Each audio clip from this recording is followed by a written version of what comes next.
Hey everyone, Melissa here this morning. There's so much on my mind I want to share, and I plan on doing so many videos. I cannot promise a consistent every week video. I tend to do things in my life in batches. It's just the way I've always been. I tend to work like 2 or 3 days in a row, which works for me, and then I tend to need a break. So same with the videos. I get on um, a rant, if you want to say that, or a cycle where I'm ready to do more, and then I just need to take a break from it. And as I'm taking breaks, I'm also trying to learn more technology. So my videos are very homemade, very from scratch. There's not a lot of technology right now, and I'm okay with that. So let's talk right now about femininity. This is something that I want to talk about because it affects women too, who mostly have had abortions. Now, I'm in the camp of right now, definitely in the pro-life camp, but I am on different posts and I'm looking at what's out there. As I want to help girls heal, I want to look at, and I'm trying to do my research, and I am still a very busy mother, so I don't have the time I would like to put into this yet. And I'm really not willing to put too much time in it right yet because I have so many other things I don't want to suffer. But as I can, I will research and go along and do what I can. So femininity, that's something that is important for women to be able to be soft, to be able to feel protected from men, to feel loved, to feel cared for. The more a woman has strong men in her life, the more she's going to just bloom in her life. When we're talking about the abortion debate, so many women are defensive who have not healed yet. They are just on a war path. And this is what it's like when you have had an abortion and you have to protect yourself. You have to feel that nobody ever is going to do something like that to you again. So I believe it just takes away a woman's softness when she always has to defend herself, or if she's around people who do not respect her and she has to constantly just defend herself, and the walls come up. So there's a lot of walls unless a woman heals. And I took a class. I was coerced into an abortion. This is my story. And I was wondering how to get my story out, but I think as I just go along, probably the same old story coming out in different ways would probably be the best way rather than a big chunk. So as I'm on these blogs or posts of different people talking about things, one of the things that happened to me that was a bit traumatic as a 16-year-old was I was with my first boyfriend, and he reassured me that the condom was safe, it would not break. I had questioned it. It looked like it may not be the best idea. And sure enough, it broke. So that right there is pretty traumatic. A trust being broke, feeling betrayed. I mean, I don't know, there was no communication. He may have not realized that himself, but what had happened before this was I had broken up with him. In my girlhood emotion, I had felt like I did not want to date him anymore, and I was too young. I mean, I started dating at 15, and I was now 16, and we had been together for a while, but girls are just too young then to really think about committing for life for the most part. So I feel like there may have been some trickiness there to keep me with him, but I don't know his heart and cannot definitely say that's what it was. But I do know the condom broke, and we hear people nowadays telling girls, oh, why don't you stop spreading your legs for guys who disrespect you? We don't have to be so mean to girls who have made mistakes or are naive. I do definitely think there's a place for something like that in some cases, but many times girls cannot always come out and tell somebody what happened because of the judgment that is poured on them. So what I'm trying to say is that right there is pretty traumatic. And then when you're coerced into something, into an abortion by adults, which is what happened to me, there wasn't a lot of communication. It was just boom. There was no, informed consent for me.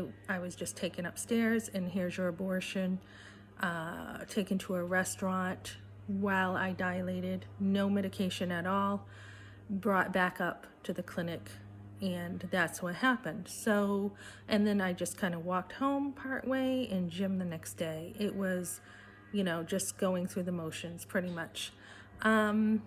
So what I did later on for myself after I had my kids was I did take a class to heal, and I'm going to be sharing a lot of the stuff I learned in that class, and that was through a CareNet program.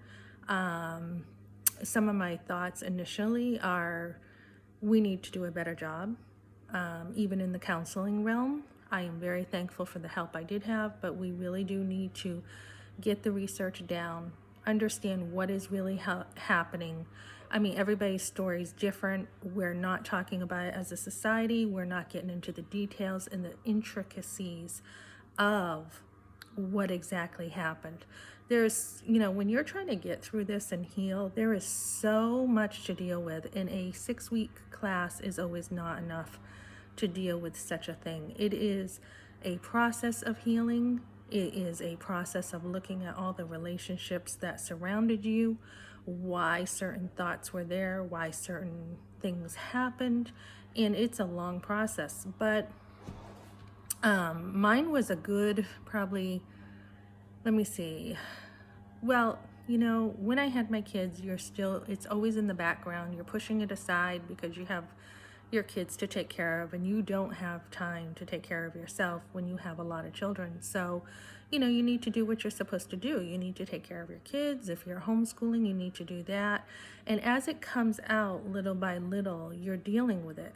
One thing that happened to me is with a vacuum, it would remind me of the abortion, or in the tub with my period, I remembered the blood that was in the machine. So you have these little triggers that come out.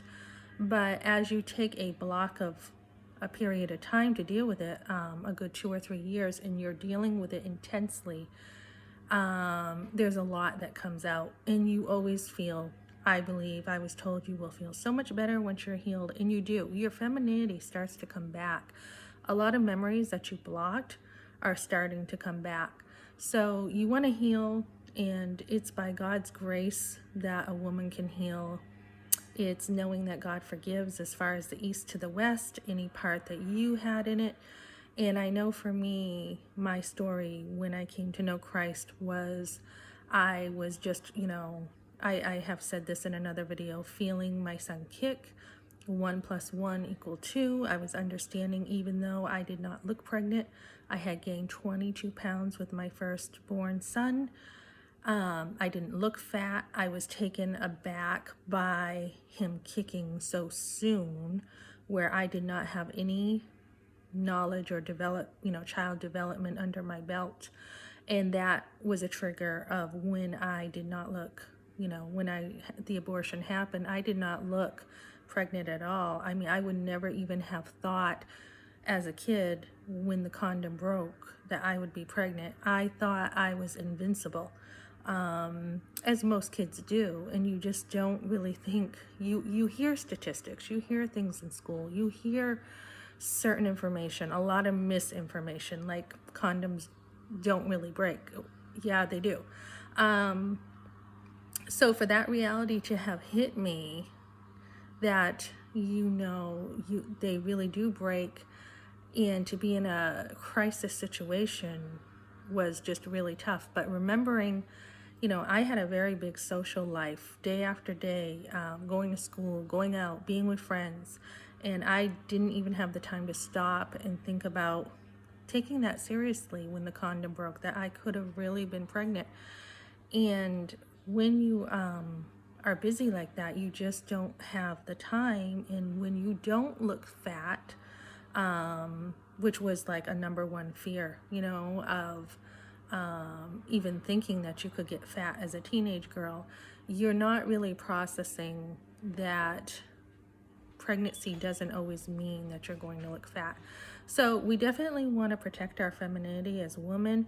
If we have not had fathers or people in our lives to protect us from men who want to use us, or men who, boys who will not respect a girl, that's something that you can do later on in life. Okay, so I will be talking more about the whole care. I have my journal, I have my book from the class, and I'm looking forward to doing this, to helping girls. And one thing I would say about helping girls is there are two camps. I believe there are the ones that are really defensive, who really are not going to listen. They just want to be right. They just want to do whatever they want to do.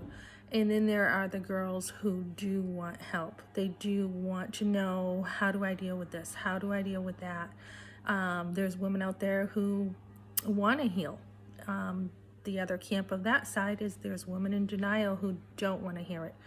And for the women who want to heal, I want to say that there's hope out there, and you can heal.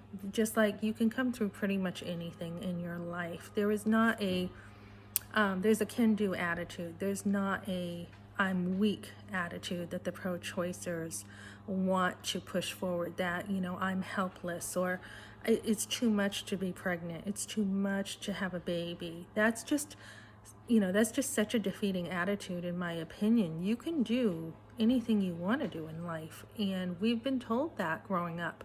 So I don't see why pregnancy would not fall into that category. Okay, thanks for joining me, guys.